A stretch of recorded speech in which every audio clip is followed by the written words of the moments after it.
Hello, thanks for tuning in, and welcome back to another episode of Introduction to Psych Meds. Today's psych med is the NDRI. Let's get into it. NDRI stands for norepinephrine dopamine reuptake inhibitor.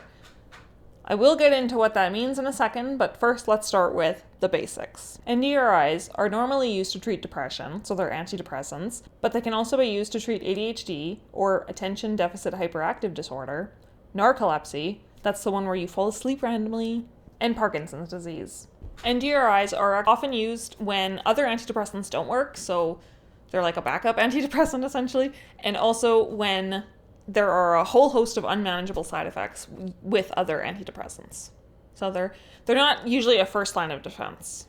Bupropion, or Wellbutrin, which you may or may not have heard of, it's a popular, well-known, I think, antidepressant, is the one that's mostly used as an antidepressant, and other NDRIs are used for the other illnesses that I mentioned. So for ADHD, I'm going to try to pronounce this. The NDRIs used are dexmethylphenidate and methylphenidate. Brands include Focalin and Concerta, Ritalin, which you've probably heard of, and Foquest, which is pretty new, so you might not have heard of that one.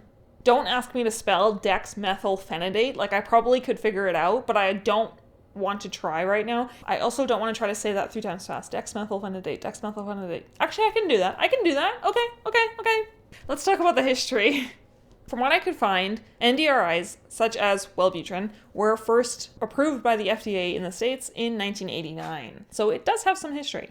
That's about all I could find on NDRIs. I couldn't find much history on specifically them. Like, I'd have to look specifically at Wellbutrin's history or something, and I wanted to look at like a general history. But basically, Wellbutrin, bupropion, has been around since 1989 or approved on the market since 1989. So it's been a while. Okay, so now we're going to get to the part where I explain the norepinephrine dopamine reuptake inhibitor thing. Situation. Okay, so I don't know if you saw my last video, but I'm going to go over this again. In your brain, there are chemicals called neurotransmitters. These neurotransmitters are responsible for regulating your emotions, okay? Regulating and dictating and whatever your emotions. So your brain sends signals, which are these neurotransmitters, to like regulate your emotions. Norepinephrine and dopamine are 2 of those neurotransmitters. So when your brain produces these, they actually uses them, and then it reuptakes or reabsorbs some of the chemicals. So NDRIs block some of the reabsorption of norepinephrine and dopamine specifically, so that your brain can then utilize more of what it produces to help manage symptoms of ADHD or depression. So NDRIs tend to be rather effective, and they are considered rather safe, and people take well to them. So in studies, bupropion or Wellbutrin was found to be as effective as SSRIs, which are selective serotonin reuptake inhibitors, another type of antidepressant. NDRIs tend to have lesser side effects than like SSRIs, for example, which are like, you're like your typical standard antidepressant. They have less sexual dysfunction issues, and they don't usually cause weight gain, which is nice, right? That's nice.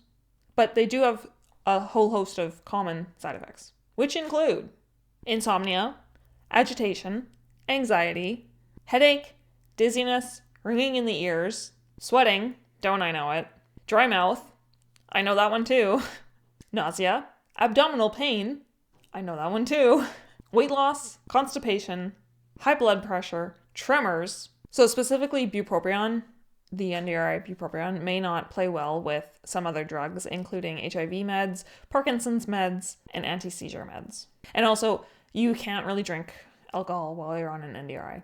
It mixes horribly.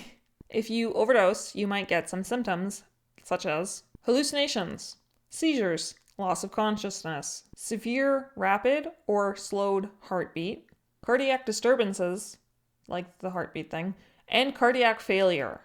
Wellbutrin may not always act in your brain how it's supposed to.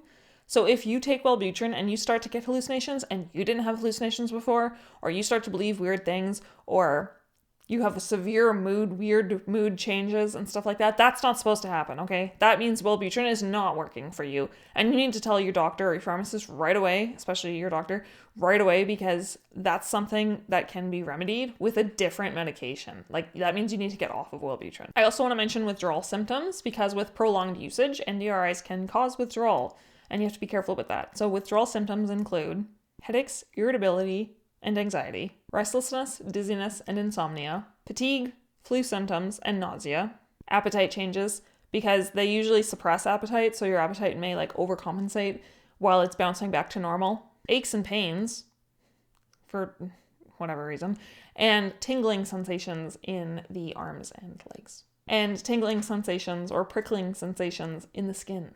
Withdrawal symptoms typically last 1 to 2 weeks. All right, and that's been your introduction to the NDRI. Thank you for watching. I hope you learned something. I appreciate all 50 of you, and I'll see you when I see you. Maybe I should grab... okay, maybe I should grab the next thing. We'll do NDRIs, I guess. I don't know. I don't really have an order that I'm doing these in.